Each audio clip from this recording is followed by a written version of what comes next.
What are the ways you get down on yourself for not being good enough? What happens when you feel that way? Do you start to shut down, become avoidant? Do you self-flagellate as a way to try to force yourself to motivate yourself to be better? Hi, this is Sara Russell. I'm a relationship coach, dancer, and Taoist. In every episode, I'll be talking about psychedelics, well-being, or the human experience, and this one is on how to overcome feelings of inadequacy. I live in this really sweet little cabin in the redwoods, and around my home are all these creatures, including bunnies and turkeys. And I have to tell you, when I'm watching them, I'm never watching the bunnies hop around eating all the little plants going, well, that bunny just didn't graze enough today. And I'm not watching the turkeys thinking, man, that turkey just didn't turkey very well today. And I'm not looking at the redwood trees going, they just didn't meet their potential, and if they're a little less lazy and they try a little harder tomorrow, maybe they can really achieve something great. As humans, we seem to be the only creatures on the planet that think we need to earn our belonging in some way. We feel like we need to do something in order to have value. And so we go through our days questioning whether or not we're good enough, battling these feelings of inadequacy. How did we get here? How did we become human doings instead of human beings, where we feel like we need to earn our place with each other, in our environment, on the planet?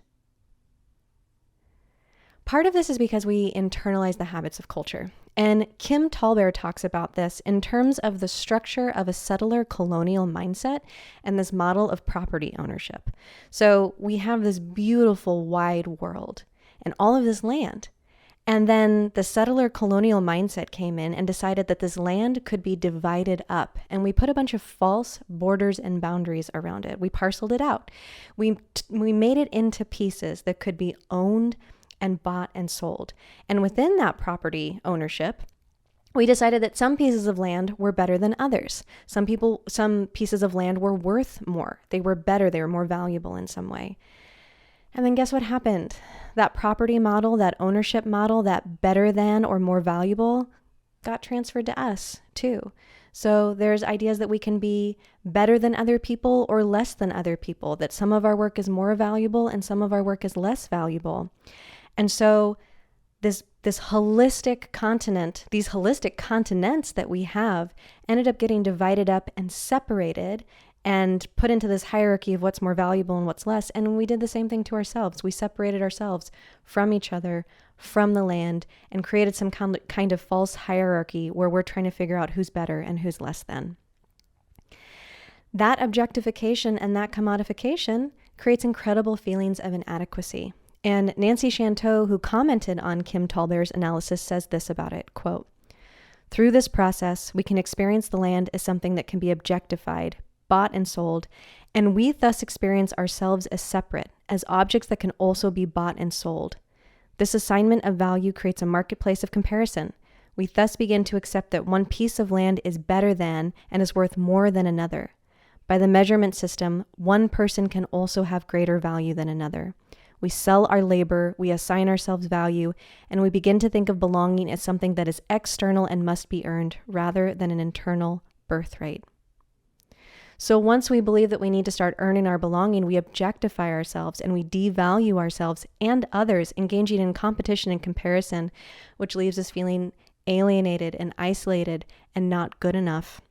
And that leaves us unable to stand in our power, our passion, and our purpose. So instead of coming together as one big landmass, we end up dividing ourselves and competing with one another. And that can leave us feeling one down or less than in some way. And social media is really exacerbating this because it's a hyper curated culture where we're seeing only the best, brightest, shiniest moments that somebody wants to see us. Our view, our gaze is really controlled, right? People are really controlling what we are looking at, the angles that they want us to see, the lifestyles, the successes. And I know some people are subverting this in some way. And, there was a meme going around for a while where people were posting themselves when they weren't looking their best, as a way to try to disrupt the algorithm in some way. But needless to say, because we come from this culture of objectification and commodification and where we need to earn our value, and that value comes from competing with other people, which means we're constantly comparing ourselves and how we stack up. That means when we're looking through our social media feeds and a business is being super successful, we may wonder why our career isn't taking off as much or why we're not as financially prosperous. Or we may see a couple who is having wonderful adventures or demonstrating all kind of PDAs, lots of love, lots of connection, and we wonder why we don't have somebody that cares for us in that way. Or we may be comparing our bodies, right? Somebody may have the typical gym body or beach body, and we're comparing ours in a negative light, thinking that ours is less than in some way. And so we end up feeling one down. And when we feel one down, we lose a tremendous amount of energy, and we actually lose our capacity to be the people we want to be, because being creative, being cooperative, like building the life that we want, the life of our dreams, all of that kind of change takes so much energy, and feeling less than, feeling not good enough, feeling inadequate is really depleting. So one of the reasons that we are susceptible to feelings of inadequacy is it's a way to have power over our powerlessness. Because if there's something wrong with us, we can fix it. If we're going, oh, it's just because I'm lazy, we can work harder and then maybe we can get the raise that we want. Or, if we don't have the relationship that we want, we can do all of this like self-growth and personal cultivation, like constantly trying to fix ourselves, constantly trying to quote unquote heal, right? Like there's so much work around healing right now and all of the labor that entails so that we can be quote unquote ready for a loving relationship, right? Like until you heal yourself, you're not ready to be with anybody else, which, I think is a bunch of crap, obviously. One of the best cauldrons and catalysts for healing and for personal growth is in community. But I digress. And so if we actually accept that maybe this isn't just about me and my inadequacies and my failings, but maybe this is about a larger cultural standard that is actually meant to make me feel one down in some way, because we know when we feel one down, we're more likely to try to buy a solution to our problems or hire experts in order to try to solve our problems. Although, still work with me, y'all. Because I really can't help. I promise. I'm not going to exploit you. Anyways, but there's a tremendous amount of spaciousness necessary to accept our powerlessness, that sometimes there are these larger cultural injunctions that are telling us what's good, what's bad, what's right, what's wrong, how we should or should not be, and that maybe that's actually what's weighing us down rather than some kind of failing or inadequacy on our part. So again, I mentioned self-flagellation in the intro, right? This idea that we're going to whip ourselves into better behavior. I mean, if you need to be domed, get domed, that's fine. But do it from a place of yeah, this is really going to get me to where I want to get to, versus oh, I'm a terrible person and I haven't done enough and now I have to punish myself or berate myself or shame myself in some way, because we really want that stick, that punishment to be super motivating. I'm thinking about this analogy with the donkey where are you leading yourself with the carrot, or is are you walking behind yourself and beating yourself with a stick as a way to try to get you to make progress and move forward? I'm telling you, that process is actually inhibiting your goals, not helping you reach them. So how do we fight feelings of inadequacy? The main thing, if there's one takeaway I want you to get from this episode, it's that I'm not actually trying to move you from a dualistic perspective of I'm not good enough now, and if X, Y, and Z happens, then I will be good enough. So I'm not trying to move you from not good enough to good enough. I'm actually going to try to help you get out of dualism entirely. So no more of this is good, this is bad, this is right, this is wrong, this is lazy, this is hardworking, this is ugly, this is beautiful, this is weak, this is strong.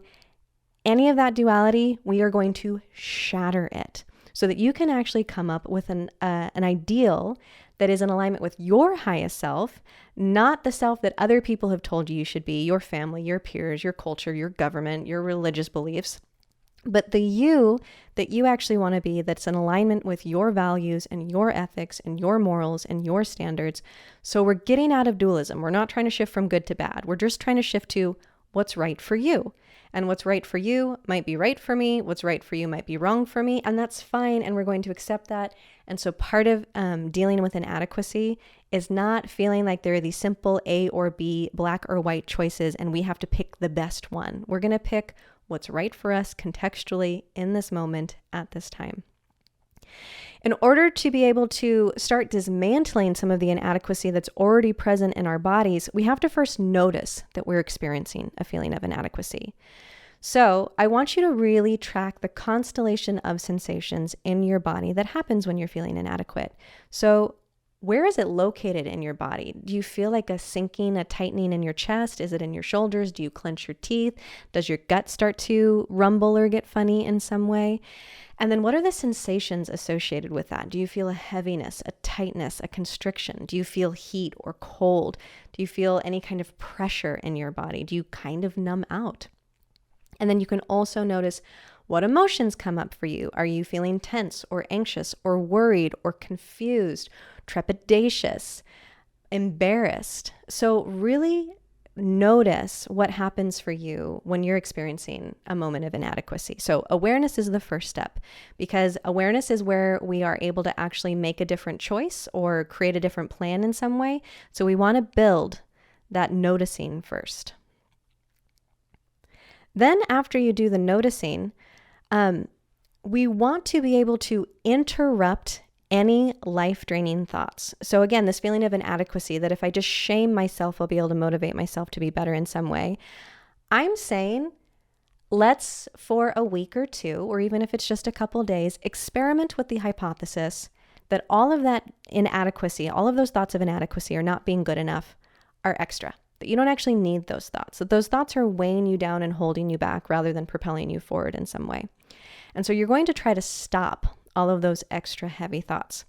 And instead of like having this war of the mind where you're thinking a thought and then you're trying to like think your way out of thinking the thought, which can be like, sometimes it works, right? Like sometimes you can just notice yourself thinking the thought and then stop it. But sometimes we need to bring in an ally, and that ally is going to be your body. You're going to use your body as a way to help stop the heavy thoughts in your mind. And this practice, again, comes from Nancy Chanteau. She has a quiet mind course where she goes through how to stop all of these heavy thoughts. But the first piece of it, beyond noticing, is coming up with a sound and a gesture. And so the sound is going to be using some kind of vocalization in some way. The gesture is going to be doing some kind of movement. So we've already got a couple of the senses online while we're doing this, rather than just trying to think our way out of it. And as an example, I'll share my sound and gesture with you. And my sound is, it's like a PFFFT. I heard this on one of the Quiet Mind calls with a woman named Molly, who apparently has a lot of Norwegian friends, and it's a Norwegian custom. It's a little bit like talk to the hand, or like, it's a way of saying like, I think you're full of shit, or whatever, like what you're saying, it's kind of bullshit. But like in this joking kind of lighthearted way, right? And that makes me laugh. I think that's funny. So I have this like with my heavy thoughts. And if you notice, I just did my gesture. For those of you that are watching, for those of you that are listening, I'll tell you what this is as well. I'm tucking my chin back and I'm sliding my eyes to the side. So I'm doing this as I look to the side and tuck my chin in. And that gesture that I do where I tuck my chin in and I slide my eyes to the side, it's something that I used to do to my little sister when we were arguing, and she hated it. She really didn't like it. And so it kind of makes me laugh a little bit. Sorry, Ashley. But if humor can come into your sound and gesture, it's great, because we know play actually helps us learn faster. It helps us embody practices faster. So if it makes you laugh, bonus points. So you can come up with your own sound and gesture. You might be flicking the thought away. You might tap something. You might with your tongue. Coming up with something that will help your body be a support system for this process of you trying to stop your thoughts. Okay. Even if you just do that, it's going to make a world of difference, y'all, because you're going to catch so many thoughts that are unnecessary, that are extra, that are draining all of your energy. You're going to have more energy. It's already going to feel better. But if you'd like to keep going, the next thing I want you to do is some discerning. You're going to discern. And what you're going to discern is what you don't have power over. You're going to accept your powerlessness. You're going to accept the unacceptable around what you don't have control over. And that might be external circumstances, that might be big systems, that might be some kind of scarcity, and that's also other people's behavior. You don't have control over that. And so if you feel inadequate because of what's happening out in the external world, that actually doesn't have much to do with you. You don't have much control over that. So accepting your powerlessness in that moment. I know, it sucks. It's really tough. Then after you've accepted what you're powerless over, you can accept where you actually do have some kind of influence. And you have influence over your responses. You have influence over creative problem solving. You can learn a new skill set. You can get support of some kind. And once you have all of the this is what I don't have control over. Let me back up. You're going to notice this is a heavy thought. This is a feeling of inadequacy. This is a feeling of not enoughness. I'm experimenting with the idea that this isn't actually helping me in any way, shape, or form. I'm going to stop the thought with my sound or gesture. After I've stopped the thought with my sound or gesture, I'm going to accept what I don't have control over. Then I'm going to realize what I do have control over. And that's when you get to make a plan for moving forward. From that place and only from that place. Don't make a plan from I'm feeling inadequate. Now I need to do something. Now I need to fix something. I'm bad or broken in some way. Not going to be successful. After you've stopped the thought, accepted your powerlessness, realized where you actually do have some influence, then you can make a plan. So the plan that I made for myself, just as an example of what this looked like, there is this study, and I don't remember where this comes from, but they have this idea that when a woman walks into a crowded room, she's immediately scanning to see who the prettiest person in the room is. And then she's putting herself in the bodily hierarchy to see where she stacks up. Where, compared to the prettiest person in the room, is she on that bodily hierarchy ladder? And people do this for all kinds of reasons, right? They've also done this with men, where men will walk into the room and check the fitness level of people in there. All of us do it with the most powerful person in the room. So we're immediately scanning for who has the most power. We're doing this sometimes consciously, sometimes unconsciously. But there's this scanning that we do to see how we compare in this competition that we're constantly engaging in. And so I was noticing that I was doing this as I was walking in the room. I was scanning for who fell where on the hierarchy. And so I noticed what I was feeling in my body. For me, that's a heaviness in my chest. My thoughts tend to get really fast. I tend to get really constricted in my third eye area. And my senses kind of dissociate a little bit. So I stop making eye contact with people, for instance, and my hearing becomes super acute because I'm not looking at things anymore. This is my constellation of sensations for what happens when I'm having a feeling of inadequacy in some way. So I notice, and then the mantra that I needed to say to myself to remind myself of the work that I was doing was, I'm not in competition with anyone. And I had to mutter this under my breath over and over again. I had to do it every time I was walking into this particular room. I was doing it multiple times a week. It took months of me faking it until I actually made it, until I actually believed that I wasn't in competition or comparison with anybody else anymore. I'm going to leave you with this quote from Ram Dass. When you go out into the woods and you look at the trees, you see all these different trees. And some of them are bent, and some of them are straight, and some of them are evergreens, and some of them are whatever. And you look at the tree and you allow it. You see why it is the way it is. You sort of understand that it didn't get enough light, and so it turned that way. And you don't get all emotional about it. You just allow it. You appreciate the tree. The minute you get near humans, you lose all that. And you are constantly saying, you are to this, or I'm to this. That judgment mind comes in. And so I practice turning people into trees, which means appreciating them just the way they are. Thanks for listening.